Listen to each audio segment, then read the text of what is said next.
Hi, everyone. Welcome to our Advances in Autism Research and Care webinar. We're thrilled to have you. We're just waiting for probably 1 or 2 minutes, and then we'll get started. A quick housekeeping reminder before we get started. If you have questions throughout the webinar, you will see a chat box in the side of your screen. Feel free to share your questions with the presenters. If you also have questions you'd like to be saved for the end, we'll have a question period at the end. So feel free to send them to myself as the organizer, and we will go through them at the end. A reminder that this will be recorded and shared to our network YouTube page. So for anybody who's unable to attend, that will be available afterwards, and I will share the link with you all. So without further ado, I will hand this over to our network postdoc fellow, Dorothea Iannuzzi, who will make our introductions, and then we'll get started. Hello, everyone. I am fortunate enough this afternoon to introduce our 3 speakers, Sarabeth, who I've had the pleasure to work with as a colleague, and Tom and Chris. I noticed that on the slides you have a slide for your own introductions, so I will, just defer to you to speak to your particular research expertise and look forward to hearing more about your work.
I know she can't unmute herself.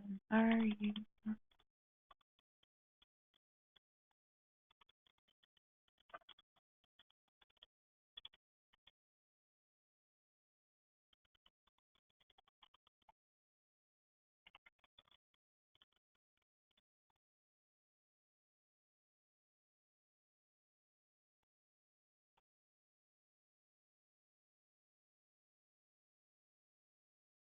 Oh, it's not working?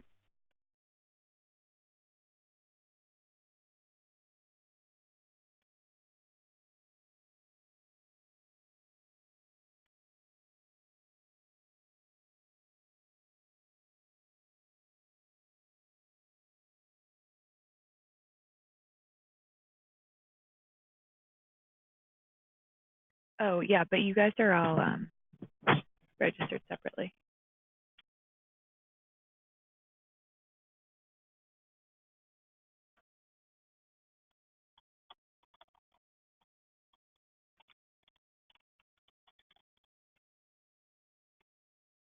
Yeah, I'm pulling it up right now.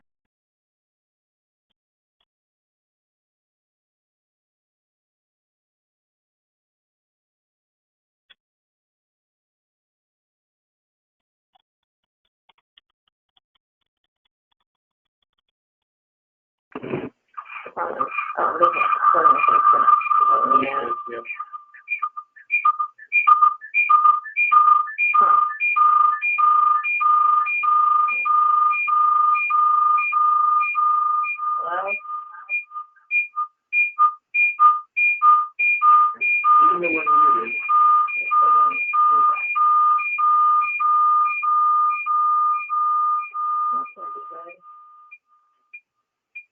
Hello? Hello? Hi, Sarabeth. Can you hear me? This is Lucy. Hello? It seems like we're can you hear us? Yes, you're all set. The problem is, oh, okay, I think we're good now. Can you hear us now? We can hear you now. Take it away.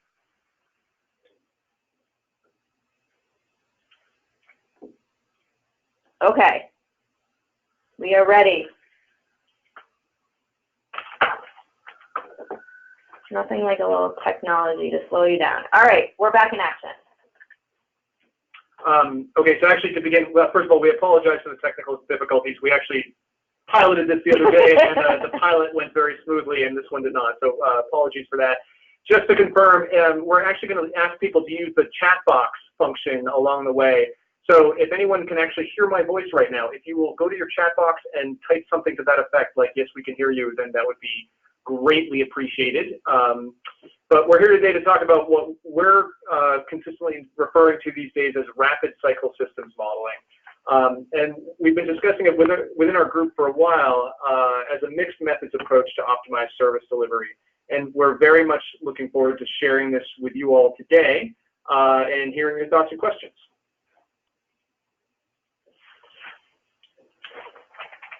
So I think what we're going to do first, we're just going to give you a little bit of background on, so first of all, no one's chatted yet.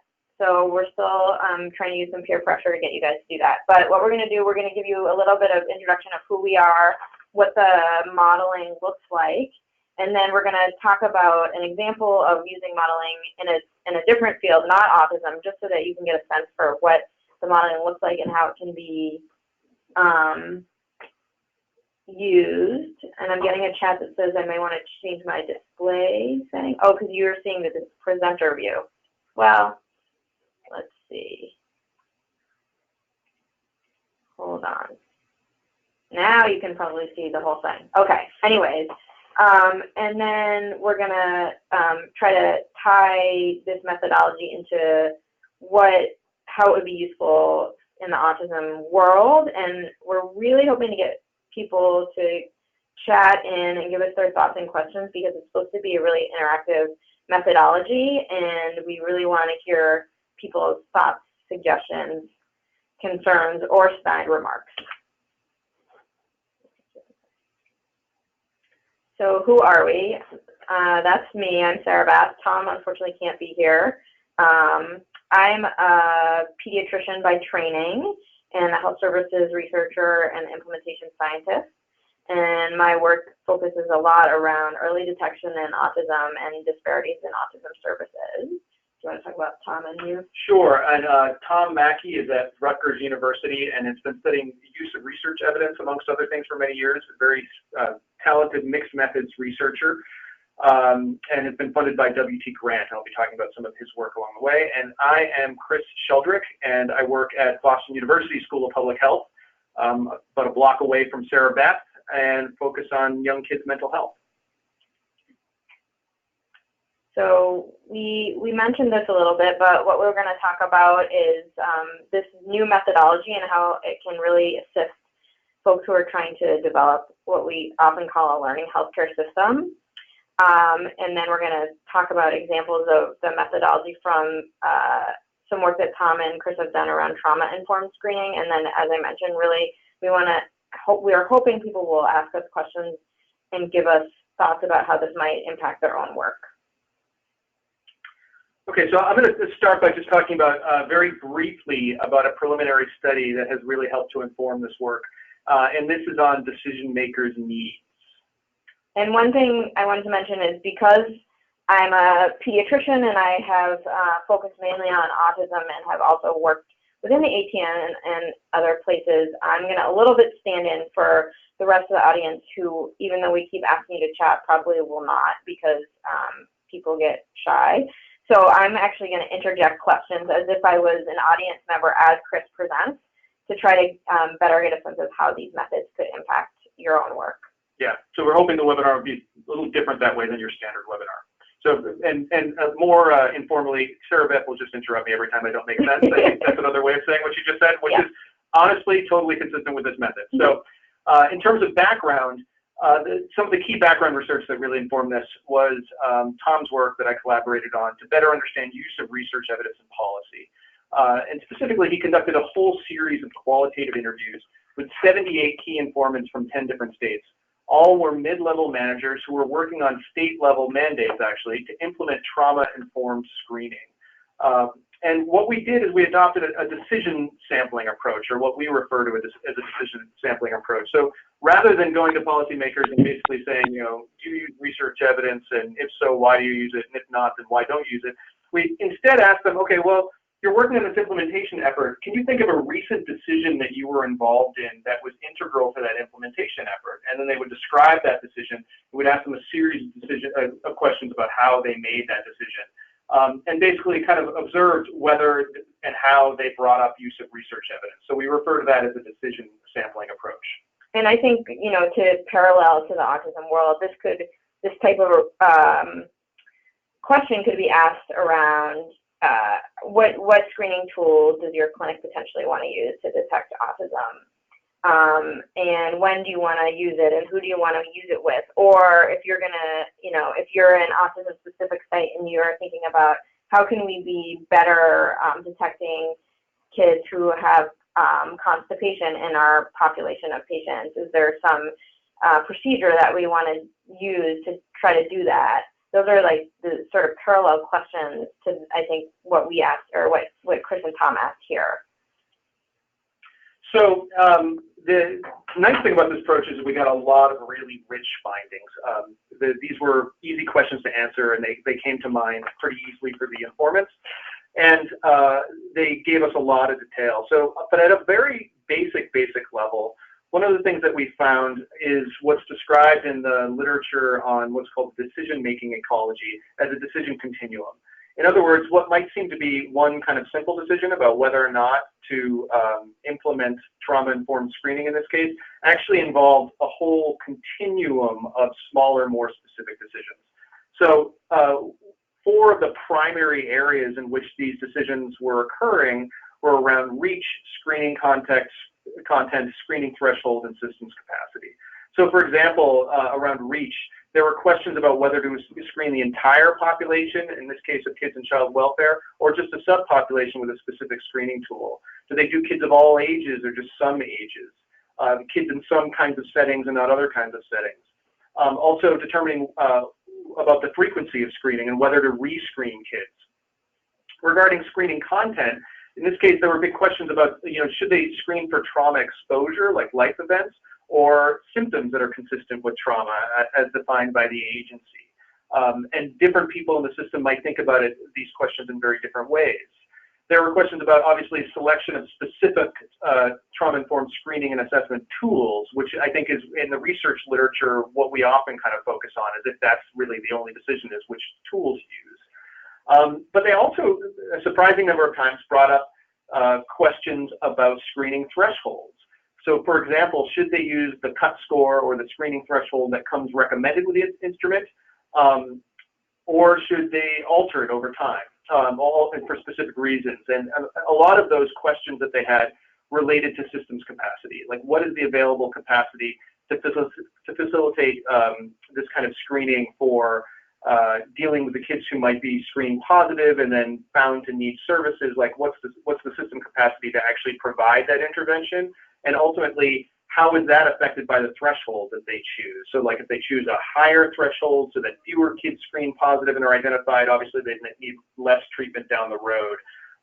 But different systems that we tapped into by talking to different people in different states were at very different places in terms of approaching these questions. But these were some of the global areas that they were talking about. So as we were thinking about the systems modeling, we wanted the systems modeling to try to at least begin to address these types of questions that were actually relevant to decision makers on the ground. And again, just thinking about like through the autism lens, I would think that one could imagine very similar parallel questions that would come up. You know, there are multiple different screening tools for autism. Some clinics choose to use them, some clinics don't, and why is that? And sort of what's the best decision to make for your clinical site based on some of these things that you know about your area and what the system capacity is and what your population looks like. We hope that some of these methods might help you figure out some of those decisions. So this is Chris. So yeah, I'll say a little bit about how simulation modeling can help. And to warn you, there's just a little bit of theory in here. But I'll say as background too, simulation modeling and more generally healthcare engineering approaches are pretty widely recommended. Like, for example, the National Academy of Medicine has a couple reports out really recommending these methods as ways to reduce errors and improve efficiency in healthcare. So I think they're kind of widely accepted in that way. But over the time that I've been studying these methods and thinking about them, the way I tend to see them used is as very specialized methods. Like, they can get very technical. They're like, you know, yet another kind of quantitative approach that seems powerful and can answer questions, but the bar is pretty high for approaching them. And yet, in that same literature, there's often a significant recognition of the need for stakeholder engagement. Like, one of the problems with simulation models is once they get very, very technical, they can be very hard to understand. And the whole point here is to really improve stakeholders' understanding of their own system so they can make better decisions. So with that in mind, our approach embraces a process of cultural exchange. There's an investigator named Larry Palinkas who talks a lot about cultural exchange theory in the belief that mutual questioning, assimilation, and adaptation is necessary to use research evidence effectively to be able to optimize service delivery. So what that means is that when we talk to policymakers, we see that they offer a lot of practical knowledge and also local evidence, and that they also describe decisions that are required by the implementation process. So they have things to offer in those ways. Those decisions, for us, we can think of these as possible research questions. Now, in return, we think the research team, we can review the available research evidence, and we can consider the questions posed by the research literature, and ideally we need a way to mediate that exchange. So by drawing on the expertise of both policymakers and researchers, we try to develop a simulation model to facilitate the exchange of evidence and ideas, and I'll add questions. Prioritizing questions is a key part of thinking this through. So these questions are what lead to the next iteration. So this is why we're calling it rapid cycle systems design. Rather than engage on some kind of like 5-year moonshot for millions of dollars to come up with a perfect discrete event model of your system so that we can make decisions, only to find out that it doesn't really match your questions and doesn't really match what local decision makers actually see on the ground, we'd rather have people engaged throughout the process. So our goal here is to develop a very simple simulation model to kind of kickstart this process and generate new questions both for the research team and for the stakeholders so that we can prioritize which are the most important questions for another round. Yeah, and I think the example is going to be really helpful in showing people how this actually works, but I think that the perspective is that, you know, if you're either a clinic or a health system or a hospital and you decide that you would like to make some sort of change or improvement in care for your population, there are a lot of complex questions that go into what you actually want to do, what your concerns about the effects of those changes might be. And what we hope you'll gather from what we're presenting is there are actually ways that we can kind of both understand what different stakeholders' concerns and priorities are, and then actually use some local data to answer some of the questions that you might have to help you make decisions on the ground. So here's an example that Chris is going to take us through. Yeah, so I'll walk you through, and this is literally the simulation model that we developed for Tom's study in response to the stakeholders' narratives that we got. So this is the nuts and bolts basic model. So we did a really rapid review of research evidence on screening and referral, on decision-making, and on workforce. And we developed a preliminary Monte Carlo simulation model to synthesize that evidence. So here's how it basically works. If you look at the little flow chart here, you see a certain number of kids are screened each month. If you're screened, you either screen positive or negative. If you screen positive, you can either be referred or not. If you're referred, you can complete the referral or not. If you complete the referral, you begin waiting until there's a treatment spot available, and after which you actually get treatment. So this describes how children flow through the system. So note that even right here, actually go back a little bit, it's okay. So we kind of go back and forth, that's how these webinars work. But note that in the system, only children who screen positive can be referred. And so like immediately you might be thinking, well, that's not the way it works in my system. And you'd be right, that often is not the way it works in different systems. So that's a place where there's an assumption built into the structure of the model that we would want to be able to discuss with stakeholders as we move forward to determine, is this a reasonable approximation to begin with, or do we really want to kind of rethink the model to better reflect conditions on the ground? And that's going to vary from place to place. So next, we apply probabilities at each stage. And basically, the computer rolls the dice to see how kids move through the system. So we start with a certain number of kids. The computer rolls the dice depending on different parameters to see how many screen positive and negative. Those that screen positive get referred or not. Those that get referred complete or not. There's a certain number waiting for treatment, and they go through like that. So that's more or less how it works. Now, to get at what we really care about, we need to think about latent variables a little bit. So what that means is that we separately model children with and without trauma. So like, again, for the ATN, it may well be with and without ASD. But this raises questions about how different people in the system think about and define trauma, which really is inherently a latent variable.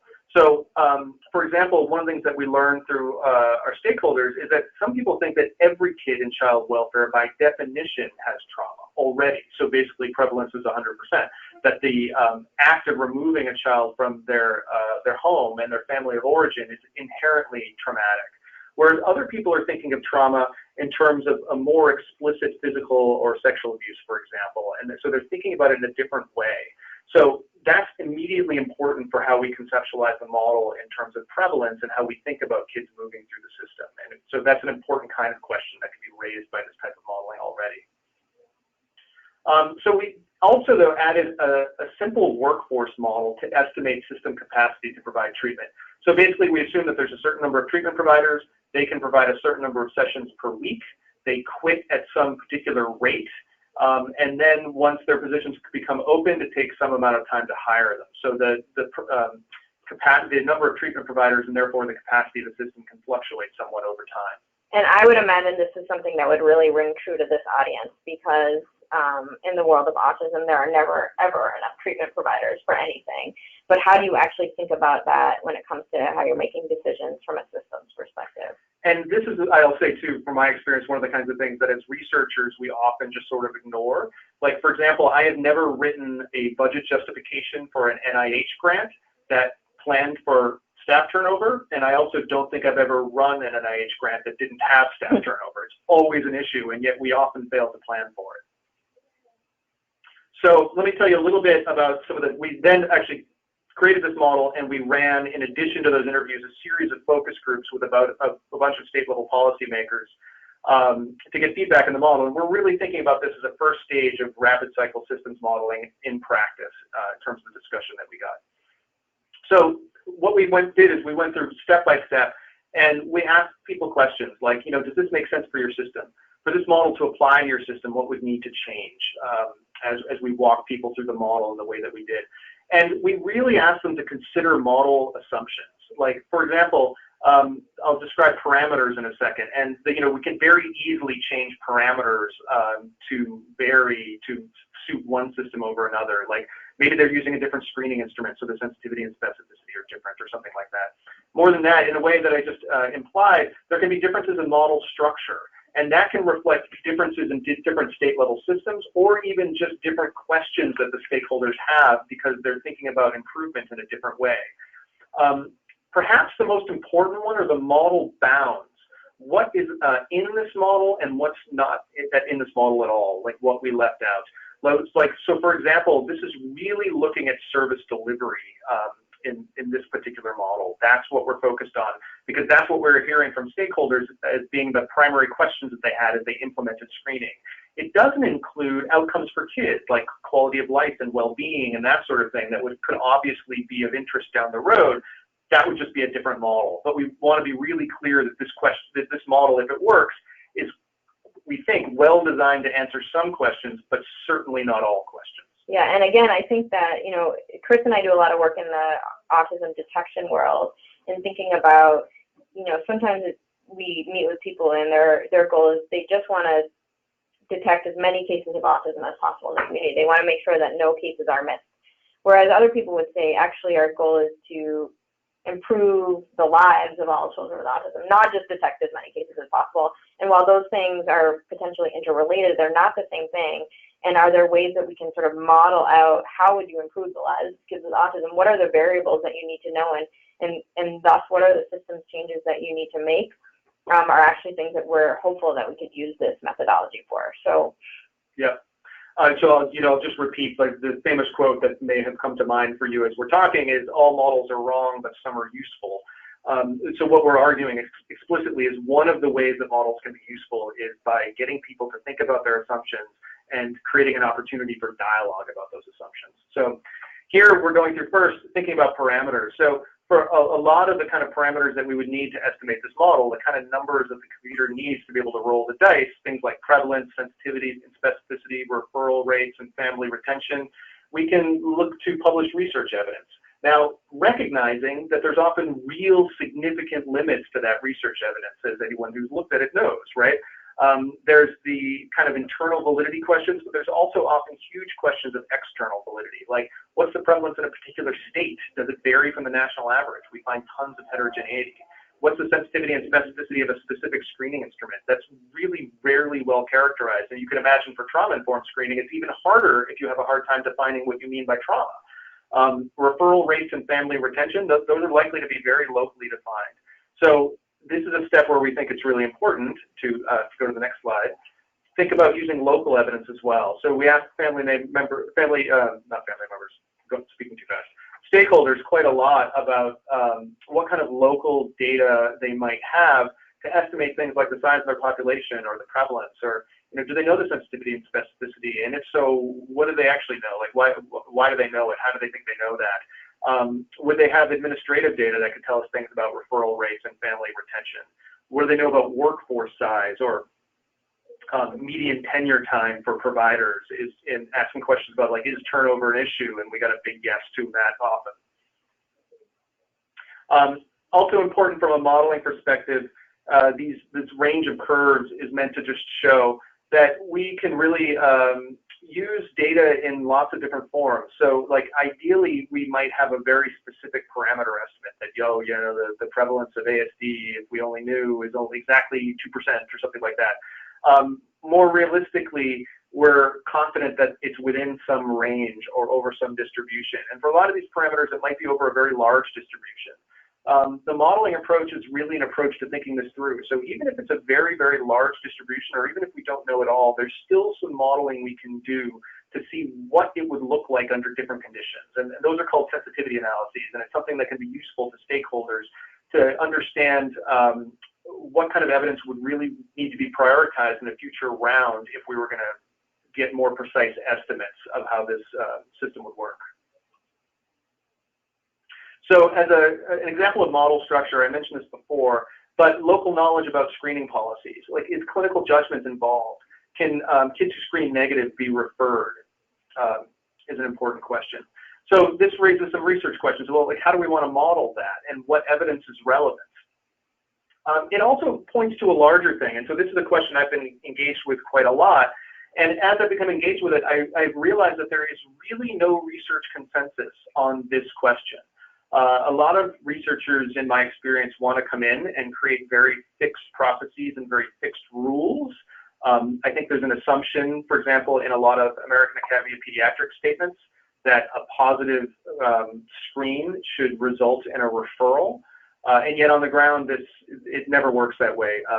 Clinical judgment is almost always used. And so what you typically see is that some percentage of kids who screen positive are referred, but also a small percentage of kids who screen negative. And that's just true across tons of implementation studies that we've seen. But if you go back in the research literature, there's questions about whether people should be using like algorithms or actuarial approaches or quantitative tools, or whether they should be using their clinical judgment going back at least 50 years, if not longer, and that debate continues to this day. So I think it's important to recognize that there's uncertainty regarding parameters, but there's also not clear certainty about exactly how these processes should be structured. So these are very real decisions that require collaboration to really think through what's going to be optimal in a given place. So, okay, we have a preliminary model. What's next? So, again, just to kind of recapitulate that, because this point, because it ends up being a big point in modeling a lot. We have a choice. We have a lot of uncertainty, and we have a choice to make. One is that we could continue to collect evidence until we're certain of the model structure and parameters. Or the second choice is that we could try to make pragmatic decisions about model structure and parameters with explicit plans for incremental and iterative improvements. And you can guess where we're going. Rapid cycle systems modeling is really about the second one. So we got stakeholder feedback about model structure, parameter, and boundaries. And basically, actually, I got to say I was somewhat surprised about this. The consensus, the strong consensus was that this very, very simple model is pretty plausible. And while everyone described need for adaptation in some way, they still found the results of even this simple model to be very useful. So that said, they would want changes about the referral process. There were questions about, some states were worried about heterogeneity across different counties rather than overall state level policies, so they'd want to see that accounted for in the model. Some people wanted to see more about workforce for providing screening in the first place. So, there were a lot of requests that could inform another round, and yet they found what I'm about to show you very useful. So let's see the performance that this model implied. So I think what I didn't say along the way is what we said for model parameters. So the parameters the numbers that we applied were 20% prevalence. We assumed that the screening instrument worked with 75% sensitivity and 75% specificity. So kind of a typical, basically good screening questionnaire by normal standards. You could argue with any one word in that statement, including whether it's good or not, but that's what we modeled. And we assumed that 80% of kids who screened positive got referred, and we assumed that 80% of those kids actually completed their referral. So what you see here is something about process sensitivity and specificity over time. So these are the percentage of kids with problems, in this case trauma, and the percentage of kids without problems who actually received treatment. So you could see that a little over 40% of kids by the end of the study with problems who are coming through the system actually get treatment. And we refer to that as process sensitivity. And this is a concept that the policymakers tended to find useful, because they typically hear a lot about the sensitivity and specificity of screening instruments, but less about the sensitivity and specificity of the entire process in terms of getting kids care. It also shows that a substantial percentage of kids without problems are also getting treatment under these assumptions. And so that's kind of a false positive rate, and the inverse of that, like 1 minus that, is basically the process specificity. So key concepts that seem to be helpful. So again, we would ask, does this make sense to you? Would you rethink your assumptions? Because the point here is that if stakeholders agreed with all of the assumptions that went into the model, this is a direct result of those assumptions.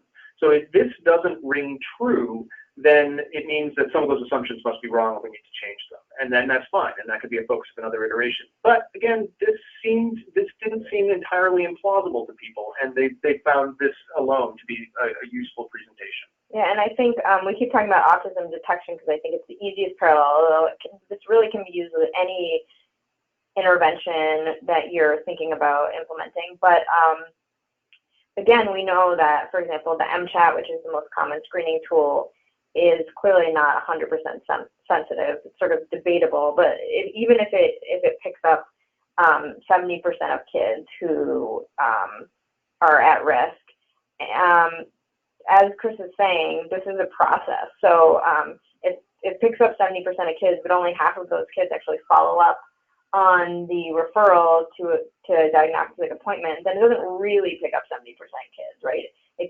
Only half of those kids ever make it to their diagnostic appointment. So it's actually half of that. And we can sort of take those things into consideration. And that number, that follow-up number, is likely different in different sites and populations and settings.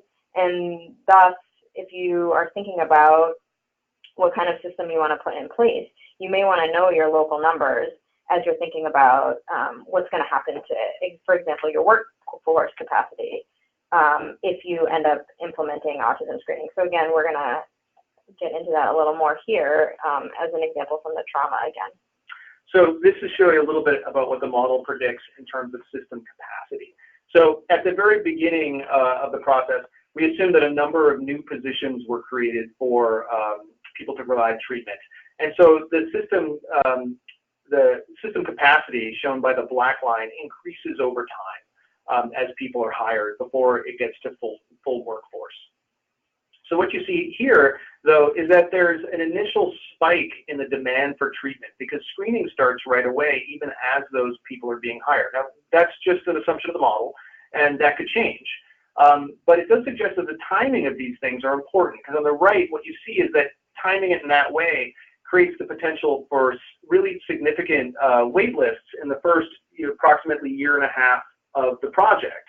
So this was interesting because some of the stakeholders kind of looked at this and we could see them on video and their jaws dropped and they're like, wow, one of the comments that I like most is I wish we saw this 2 years ago because they've been implementing screening. And in fact, they really had been getting long wait lists and they hadn't really thought about the timing. And I'll say too that even as I was the person who created this model, when I looked at this result, I was like, oh, yeah, that's interesting, because even I didn't expect it. So like one of the useful things about these models is they allow you to take your assumptions, apply your assumptions, and then look at the implications of how those assumptions interact in a formal model. And sometimes you can be even surprised by the implications of your own assumptions, or at least I can. So here, what you see is that at least in the beginning, demand for treatment outstrips capacity. So that's basically what generates wait lists. But over time, the workforce actually is a sufficient workforce, so the capacity actually exceeds the demand, and the risk for wait lists goes away. So we would ask stakeholders, like, has your system increased its workforce? Have they considered the timing of whether to do so? Have there been any issues with the wait list? And we got a resounding yes from a number of people as this being a significant issue that is reflected in the model. Another thing we'll note, though, too, is that like the gray lines, for example, here, each reflect a different run of this model. Like, remember, this is a Monte Carlo model, and the computer's rolling the dice, so we can have it roll the dice several times over. So we basically, modeled the implementation of this system under these assumptions about 50 times, and the black line represents the average. But you can see that there's significant variation over time, and there's much more variation in the gray than in the yellow. And that's because the system is designed to see and to screen a whole lot of kids. So if the prevalence and the sensitivity remain relatively constant, then the confidence interval around that's going to be relatively small. But in comparison, the size of the workforce providing treatment is relatively small. So this is a place where we generate a discussion, and people would talk about, they have an organization that actually only has 5 treatment providers, and they've all been around for 5 years, but then 1 year, 4 out of the 5 quit, or something like that, right? So they have a sudden plummet in capacity. So it can really be variable, and that completely changes the landscape for that agency until they can get back up to staff. Okay, so yeah, I guess I'm ahead of myself in terms of the comments. So the comments is what I was just saying. So, next we can also think about these things in terms of screening thresholds, which again has been something that I've thought a lot about in recent years. So on the top, what you see is a depiction would look like of distributions for a screener with 75% sensitivity and 75% specificity. So without going into too much detail, the curve above the horizontal axis is meant to represent the 80% of kids who do not have trauma, and the one reflected below the horizontal axis is the 20% of kids with trauma. And the vertical line is the screening threshold. So you can see about, in the gray on top, about 75% of the kids who don't have trauma fall to the left of that line, meaning they screen negative, and about 75% of kids in blue who have trauma below the line there, or to the right, so meaning that they screen positive. So that's why it's actually meant to depict 75% sensitivity and specificity. But you see that threshold in terms of process sensitivity and specificity on the right leads to the results that I showed you before. So it's a slightly different graph with different labels and colors, and I apologize for that, but the effect is the same. Whereas on the bottom, if you move to a higher threshold, you see that the sensitivity of both the screening instrument and the process overall is now lower, and fewer kids are receiving treatment. So now in the research world, we would normally consider that to be a bad thing. So this is why I think most instruments created by researchers often have sensitivity and specificity that are roughly equivalent. And people tend to be skeptical of these higher thresholds. But if you go to the next slide, you'll see that there are advantages. So that original threshold leads to the system performance that I described before, where there's significant risk of wait lists early on. If you raise the threshold, you're also reducing demand for treatment. And this is a way of dealing with systems capacity. So now this is kind of an extreme example that pretty much erases any chance of wait lists ever during implementation because capacity so far outstrips demand. So we're not at all arguing that this is optimal. But what we do argue is that these decisions about thresholds have real trade-offs. On the one hand, a higher threshold can help your system actually address its capacity appropriately, really balance demand and capacity in a reasonable way. On the other hand, if you raise the threshold, you are going to be treating fewer of the kids who you would really like to be treating. So there's a trade-off there that needs to be balanced. And I think there's a good argument as well that these decisions about threshold really should involve system capacity, because wait lists can have an insidious effect. So that's the final point I'll make about the model. So in system dynamics, people talk about feedback loops a lot. So one of the things we asked about also that's not explicitly included in the model is the effect of wait lists. So for example, we would ask, do wait lists, do you think they affect the chance of clinicians referring kids? Do you think they affect the chance of families actually completing those referrals? More than that, what's the effect of having long wait lists on providers? Does it increase burnout and increase quit rates as a result? And we had very interesting discussions about this, and this is something that could be potentially modeled in future rounds.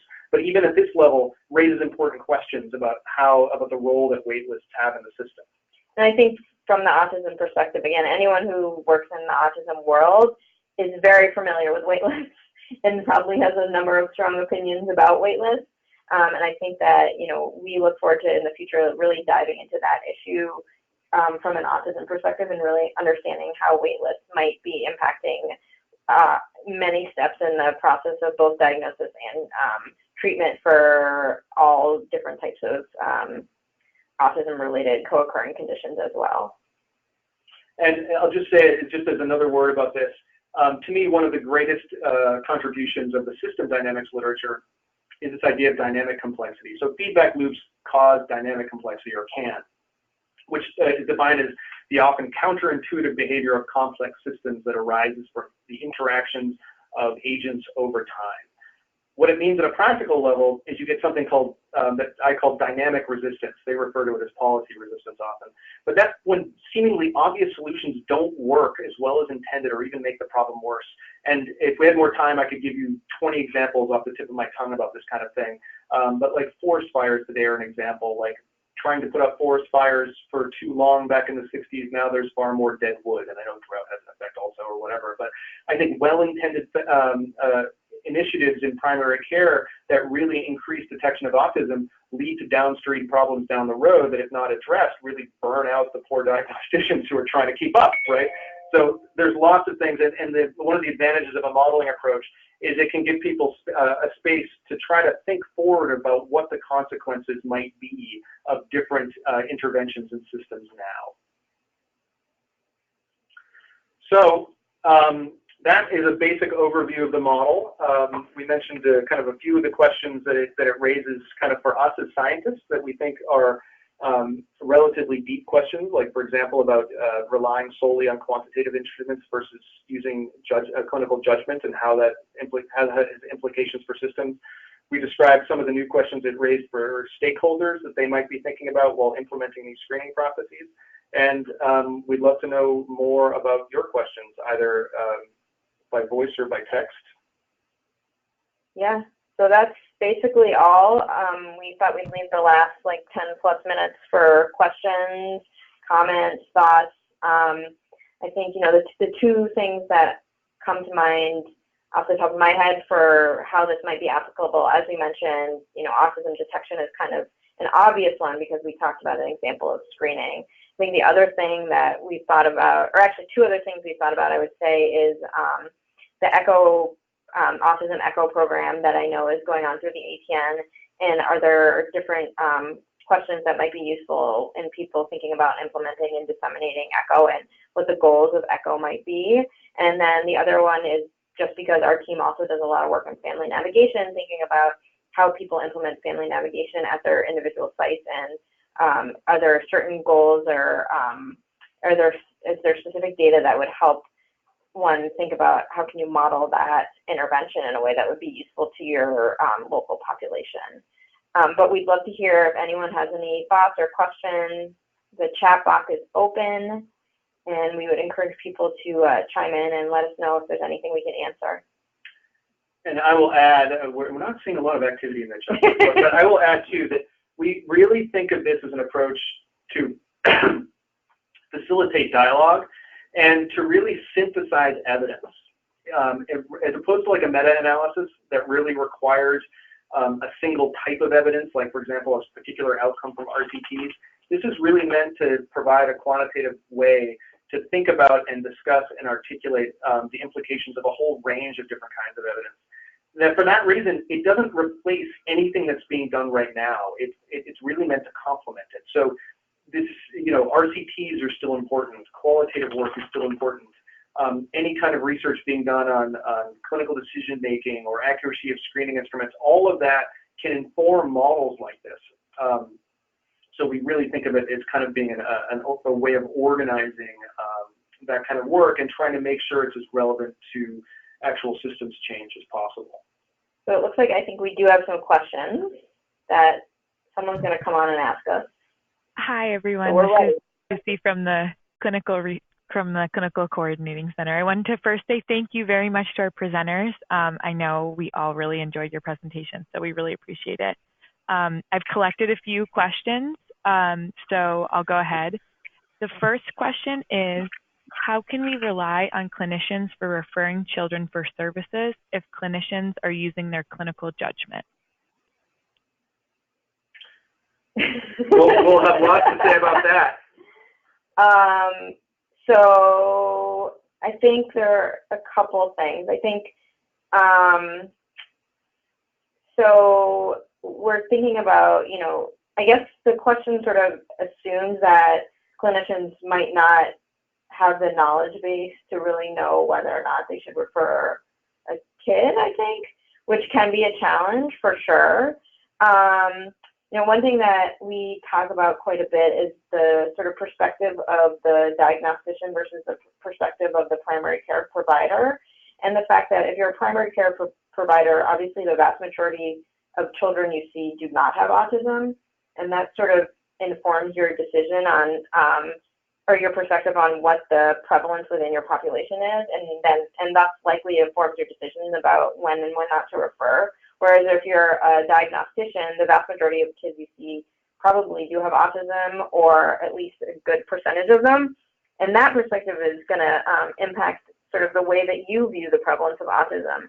And we like to think that those two things can be sort of married in a model to try to understand, like, if the pediatrician is missing 60% of cases or missing 20% of cases, how can you potentially address that problem? And you can put both of those scenarios into a model and figure out kind of what happens. Just like we showed the process sensitivity based on the screening tool, you can just use clinical judgment as sort of a version of the screening tool and say, what would the process sensitivity be if your clinical judgment was right half the time, or a quarter of the time, or 3/4 of the time? And our hope would be that both clinicians and diagnosticians sort of looking at those data, it would help them make decisions about whether or not clinical judgment is in fact the appropriate method for referring patients, or if they would be more, if if there would be greater success with a formal screening tool. Chris, do you want to add anything? Yeah, I guess I would add a few things. When I've looked at this a lot, and so I've done a lot of looking at the psychometrics of different instruments that are meant to screen for behavior, development, autism. And my read of the evidence is that often these instruments are not as accurate as we think they are. And secondly, even if they are as accurate as we think they are, the positive predictive values are often low. So we need to think about whether those positive predictive values are really high enough to justify the kinds of decisions that, like referral decisions that we're actually asking people to make. Like, for example, in a lot of systems, if every kid who scored positive actually were referred, you would have wait lists like a decade long. Like, the systems just are not, they don't have that kind of capacity. So I think thinking really, really carefully and objectively about what the research evidence we really have for the screening instruments really is, and what the implications are for a system is essential and important.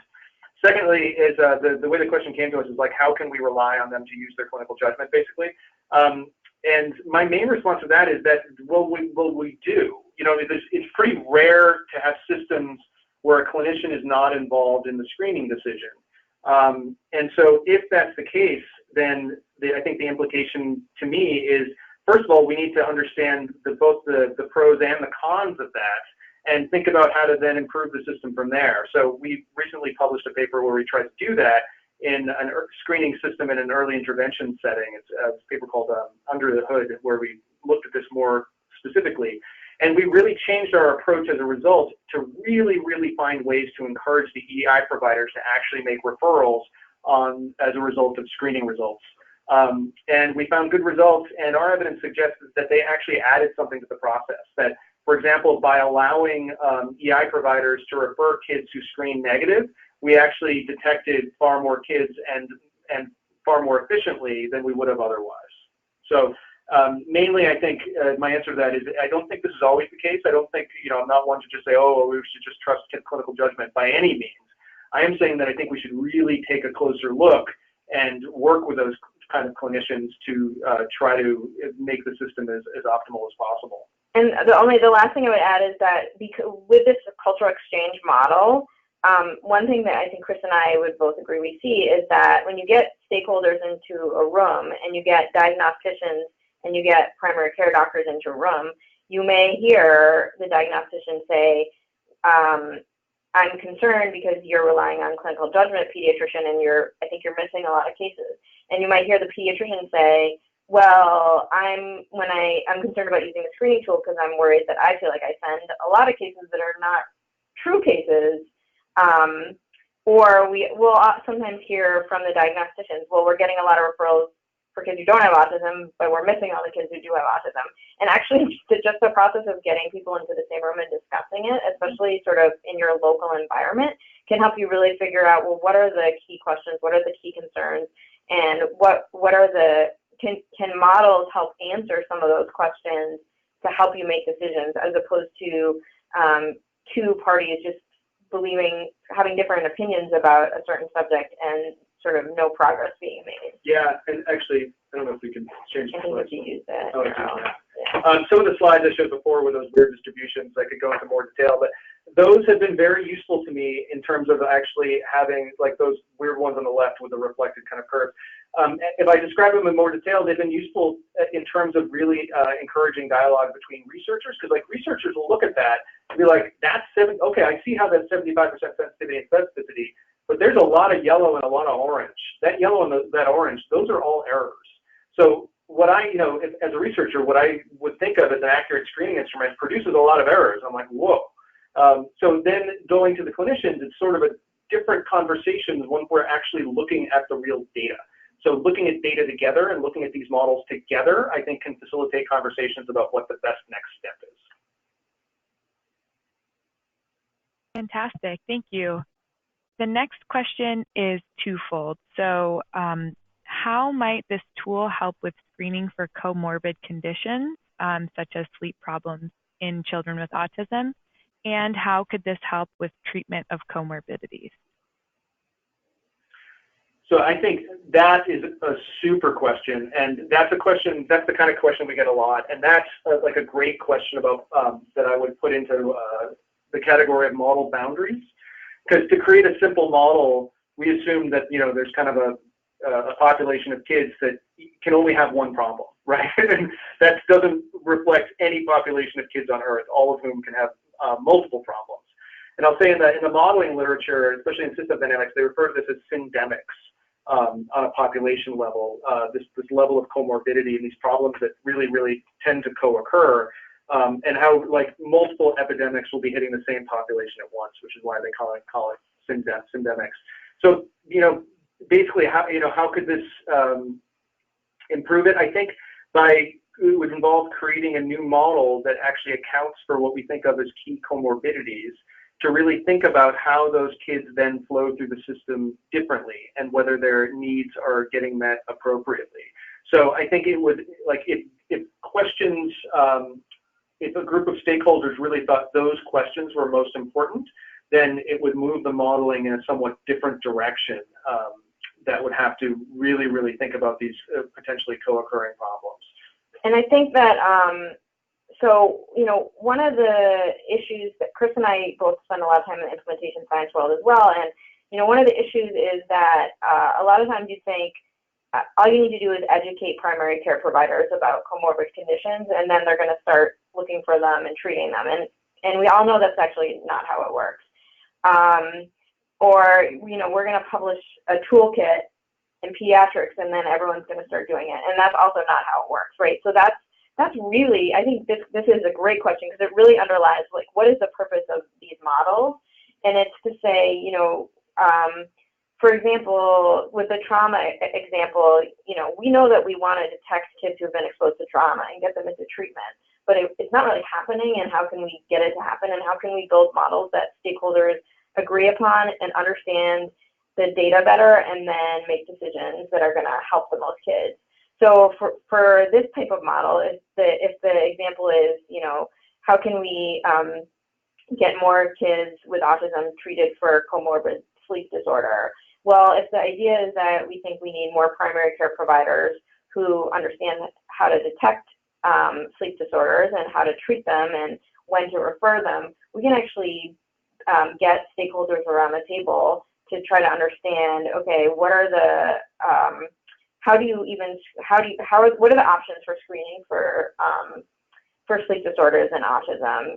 Do you just ask your patients questions, and how often is that actually accurate? Should you use a formal screening tool and every kid with autism that walks through the door? And if you know that you're going to detect 75% of kids have sleep disorder, and your screening tool detects about 50% of that, and your clinic you would therefore hypothesize that in the city of Boston, you're gonna, if you implement this very well, you're gonna end up with 1,000 kids with autism with comorbid sleep disorder that need support, whereas before you did this, you didn't have any. What is that going to do to the system, and what do you predict the system capacity is now, and what do we need to think about in improving the system capacity to address all those things?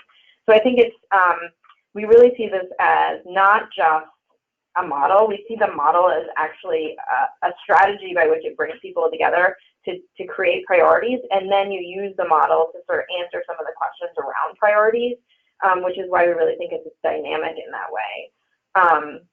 So hopefully that starts to answer that question. And I think what we'd love to do for future is actually actively answer that question and determine if we can really use these models to have a question like that and bring people together to look at what is known about the problem and whether or not we can make some predictions that would actually impact people's decisions and thus, children's lives.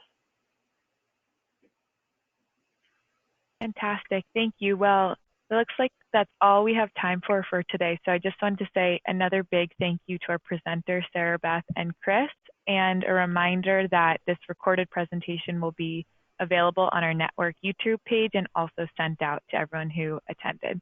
So thank you very much. Thank you, everyone. Thank you.